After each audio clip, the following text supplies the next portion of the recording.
em nossa faculdade. Ela é bióloga aquacultora por la Universidade Nacional del Santa. Tem uma maestria em gestão ambiental também por la Universidade Nacional del Santa e atualmente é doutoranda em ciências ambientais por nossa universidade. Por favor. Muchas gracias.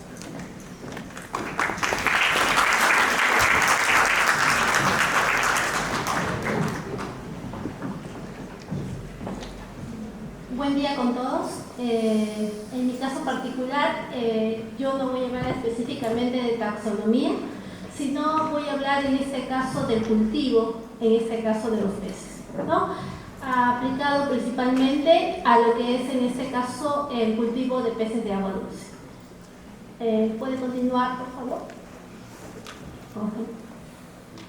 En el caso de las microalgas, el interés que surge es porque estas microalgas en un inicio se creía, por ejemplo, que podrían servir para ayudar al crecimiento de los organismos acuáticos, ¿no? Hablamos principalmente de peces y langostinos.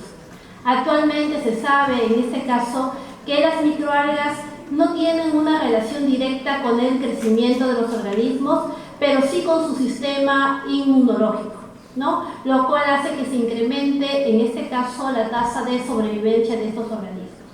En el siguiente gráfico podemos observar cuáles son las características que tienen las microalgas.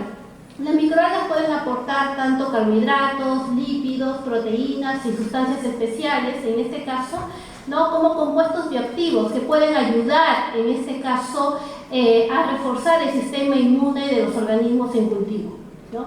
Ahora, depende de lo que nosotros vayamos a utilizar de estas microalgas. Hay microalgas que se pueden utilizar para la alimentación humana, en este caso, otro para, digamos, como parte de insumos para la alimentación de peces. También tenemos para, digamos, para medicamentos, también en este caso para la farmacéutica, inclusive tenemos microalgas que pueden ayudar, en este caso, a tener biodiesel, ¿no? En este caso, todo va a depender, el protocolo de cultivo va a depender de qué es lo que queremos obtener, ¿no? Continúe. Dentro de todas las microalgas que existen, la especie más, en este caso, o el género, digamos, más estudiado es Chlorella, ¿no? De estas tenemos en este caso estas 5 especies que son en este caso las más estudiadas en el Perú y con las cuales vamos a registrar un mayor número de investigaciones, ¿no? Chlorella, ¿por qué en este caso ha obtenido un gran auge, digamos, ¿no? Chlorella porque en este caso es una especie económica de cultivar, se puede obtener una mayor biomasa en un corto tiempo. Aparte que tiene una gran variedad de compuestos bioactivos, vitaminas, minerales, a diferencia de otras microalgas, es decir, es completa porque podemos encontrar tanto proteínas, lípidos, omega 3, omega 6, podemos encontrar también enzimas, ¿no? También podemos encontrar en este caso pigmentos, ¿no? Entre otros. Entonces es una microalga que tiene una amplia composición química, ¿no? Ahora, de las especies que están en la lista, Chlorella vulgaris es la que más ha sido estudiada, ¿no? Y en este caso la mayoría de estudios reporta Chlorella sp, ¿no? ¿Por qué? Porque su diminuto tamaño, en este caso que puede ser menor, en este caso a lo que puede ser una diatomea comúnmente, ¿no? Estamos hablando de 2 micras aproximadamente, ¿no? Hace difícil su proceso de identificación, ¿no? A menos que sea a través de ADN, se podría saber exactamente cuál es la especie, ¿no? Esta Chlorella podemos encontrarla, es una microalga euralina que podemos encontrarla digamos de 0 hasta 147 partes por mil, ¿no? Es decir, podemos encontrarlo en medio de agua dulce como en medio marino y eso hace también factible su cultivo. ¿Puedes continuar? En nuestro grupo de investigación, que es acuicultura y manejo de ecosistemas, nosotros estamos incluyendo una microalga nativa, que en este caso es Chlorella peruviana, que se ha obtenido en este caso de las salinas, ¿no? Y esta Chlorella aquí en el Perú todavía no es muy estudiada. Se han hecho sus estudios referentes a los rangos de salinidad en los cuales puede encontrarse, ¿no? Pero no se sabe exactamente, digamos, cuáles son los efectos que puede tener sobre el crecimiento. Por lo tanto, lo que nosotros hemos hecho es evaluar en la inclusión, en este caso de clorela peruviana, sobre el crecimiento de peces, ¿no? Hemos trabajado con dos especies, Pieralto brachipomos y Colosoma macropomos, que son dos especies que se cultivan en la selva, ¿no? Que tienen un mercado establecido y queremos ver sus efectos en el crecimiento. Continúe, por favor. El primero que uno debe hacer cuando quiere incluir un insumo en una dieta es debe conocer en este caso cómo este insumo poderlo hacer su cultivo masivo, cuáles son los factores que afectan su crecimiento y tomar en cuenta que en el caso de las microalgas la luz, la temperatura, la salinidad, por ejemplo, pueden variar su composición química, ¿no? Es así que nosotros hemos hecho un cultivo semicontinuo que va en este caso desde 500 mililitros hasta volúmenes que pueden ser en este caso de 100 litros, ¿no? Un cultivo semicontinuo manteniéndolo a una salinidad de 38 partes por mil a una temperatura de 27 grados centígrados y con un pH ligeramente alcalino, ¿no? Entonces, y a diferencia de las publicaciones que señalan que se debe cultivar con medio Guillard, nosotros hemos trabajado con el medio Bayfona. La siguiente, por favor. ¿Por qué trabajamos, antes de empezar con esto, por qué trabajamos con el Bayfona? El medio Guillard, si bien es cierto, es ampliamente conocido, si comparamos con el medio Bayfona es mucho más costoso, ¿no? Entonces esto hace que se incremente su utilización como insumo en la dieta de los peces. Entonces, por eso es que nosotros empleamos el Bayfona. En el segundo ensayo evaluamos el crecimiento de la microalga para determinar las diferentes fases de crecimiento, ¿no?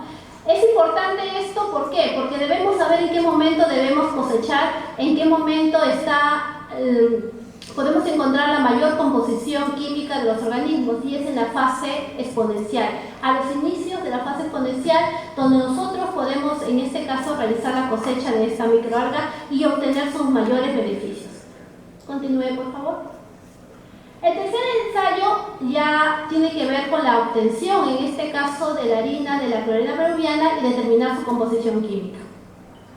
Aparentemente hasta aquí todo es sencillo, pero cada uno de estos pasos es una tesis, ¿no? Cada uno de estos pasos que yo estoy mencionando es una tesis, ¿no? Que incluye en este caso evaluar diferentes factores. El tercer ensayo, en este caso obtuvimos la clorela peruviana, en este caso biomasa húmeda, que es a través de un proceso de sedimentación.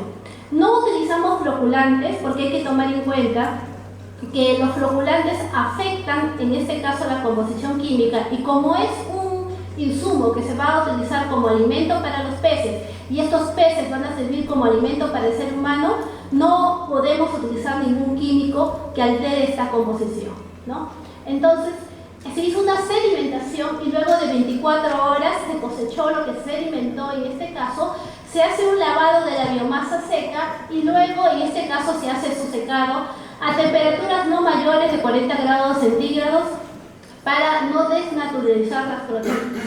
Luego de eso, en este caso se hace un proceso de liofilizado para hacerlo más digestible. Hay que tomar en cuenta que todo producto de origen vegetal, en este caso, es más difícil de digerir, ¿no? Entonces, para hacerlo más digerible y que en este caso los organismos lo puedan asimilar con mayor rapidez, el liofilizado favorece esto.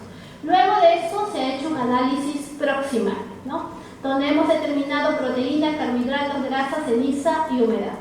Y hemos obtenido como proteína 36.5, carbohidratos 29, grasa 3.3%, ceniza 22.9 y humedad 8.3%. Aquí, ¿por qué hicimos liofilizado? Hicimos una prueba anterior simplemente sin liofilizado, mandando a analizar solamente la microalga seca, y lo que obtuvimos en este caso es un nivel de proteína mucho más bajo, ¿ya? Entonces, esto quiere decir en este caso que el procesamiento de la microalga también tiene que ver con su composición química. Continuemos, por favor. El cuarto ensayo ya viene a ser dar el insumo, en este caso a los peces, para poder ver cuál es su influencia, ¿no? Trabajamos, como les dije, con Paco y gamitana, los mantuvimos a las temperaturas o las condiciones donde estos organismos viven, temperatura 28 grados centígrados, pH ligeramente alcalino, oxígeno entre 5 a 7 miligramos, en acuarios que tienen un volumen, en este caso de 60 litros, con un volumen efectivo de 45 litros, ¿no? Y se colocaron 20 alivinos por cada acuario, ¿no?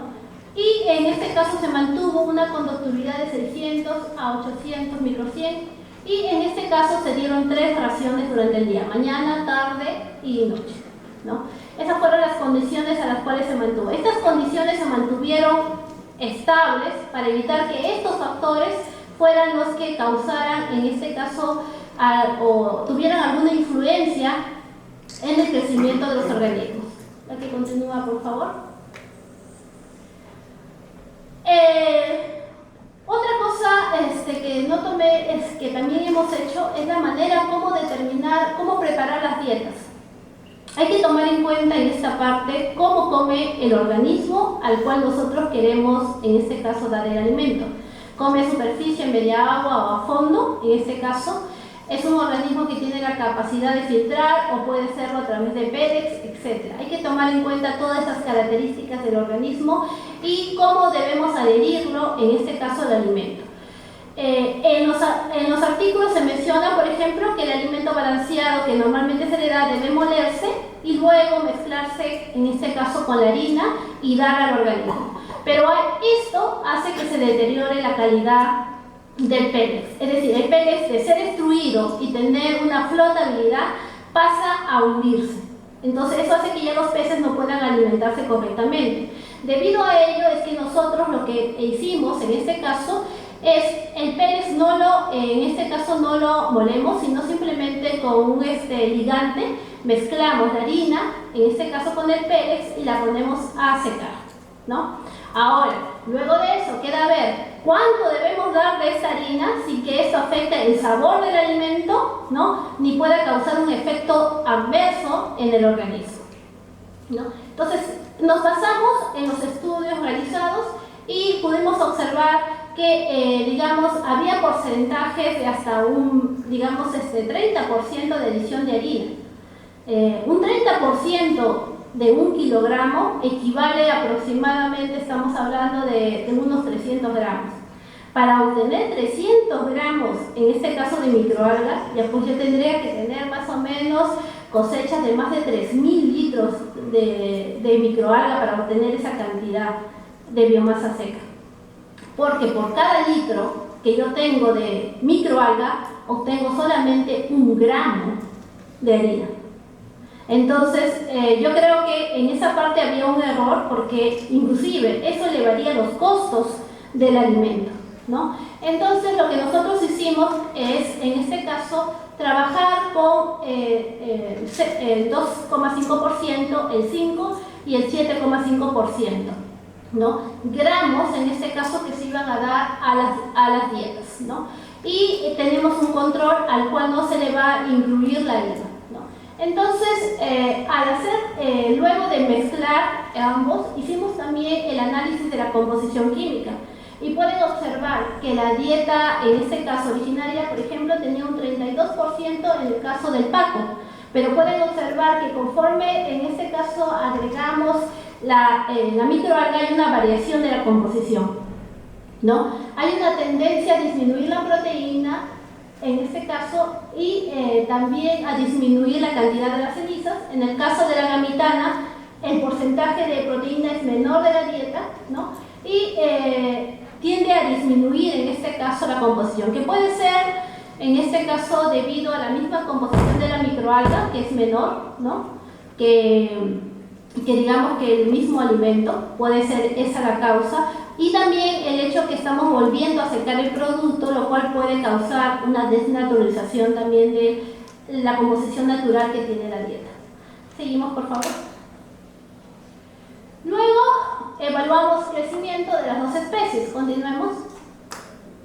Y hemos podido observar en este caso que el crecimiento es isométrico, en este caso con una tendencia a la alometría negativa, tanto para Paco como para gamitana.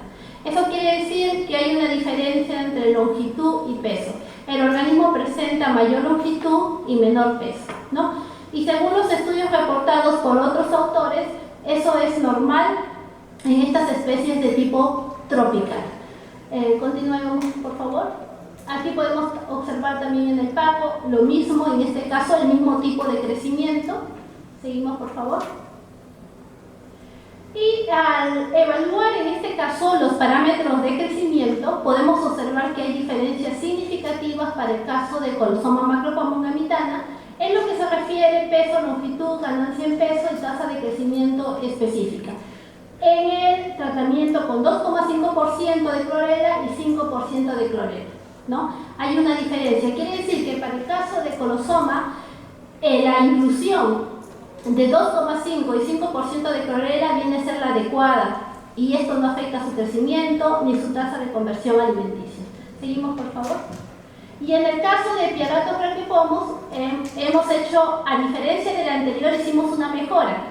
Esto es en laboratorio, en el primer gráfico, y el segundo gráfico es en ambiente natural, donde podemos observar que en laboratorio la dieta control es la que obtuvo los mejores resultados, lo cual nos pareció un poco extraño, ¿no? Pero se puede deber en este caso a la calidad del agua, sobre todo a la conductibilidad, debido a que trabajamos nosotros con agua potable, ¿no? Y en el caso de seminatural ya comenzamos a ver las diferencias.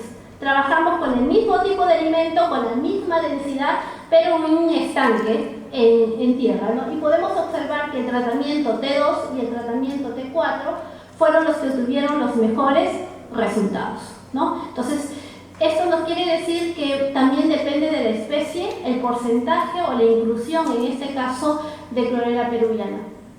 Sigamos, por favor. Y aquí hicimos también un análisis de perfil bioquímico en el caso del paco, donde podemos observar que clorela tiene una influencia en el sistema inmunitario, en este caso de los peces. Observamos en este caso que hay un mayor porcentaje de proteína. Este fue un análisis hecho en la sangre, ¿no? Y también en este caso hay una relación inversa entre proteína y glucosa. También estamos haciendo, o se va a realizar estudios para ver la influencia que tiene a nivel de leucocitos, lisocimas, y también a través de la, digamos, a través del ARN, para ver cuál es la influencia en sí, en qué parte del organismo ejerce influencia clorela. Un organismo que está sano, que no gasta en energía en mantener su, digamos, su nivel de defensa, ¿no? En este caso va a crecer adecuadamente, ¿no? Entonces, lo que buscamos con esto es que el organismo tenga una alta tasa de sobrevivencia, lo cual hemos conseguido, ¿no? La mortalidad ha sido mínima, ¿no? Inclusive hicimos un ensayo con peces enfermos, ¿no? Y los que tuvieron clorela, su tasa de sobrevivencia en este caso ha sido mayor, ¿no? Estamos por presentar un proyecto referente a ello también, ¿no? Ya hemos hecho también un proyecto PINIPA relacionado al uso, por ejemplo, de otra microalga en langostino, ¿no? Donde la tasa de sobrevivencia del langostino se ha incrementado un 90% en comparación, en este caso, a lo que no se tiene cuando no se le ha agregado, en este caso, la microalga, lo cual ha tenido éxito en las langostineras en Túnez, ¿no? Continuamos, por favor. Bueno, esto es el laboratorio donde estamos trabajando actualmente, el laboratorio de la Huaca, donde estamos implementando un laboratorio de acuicultura y nutrición de los organismos acuáticos. Eso es todo, gracias.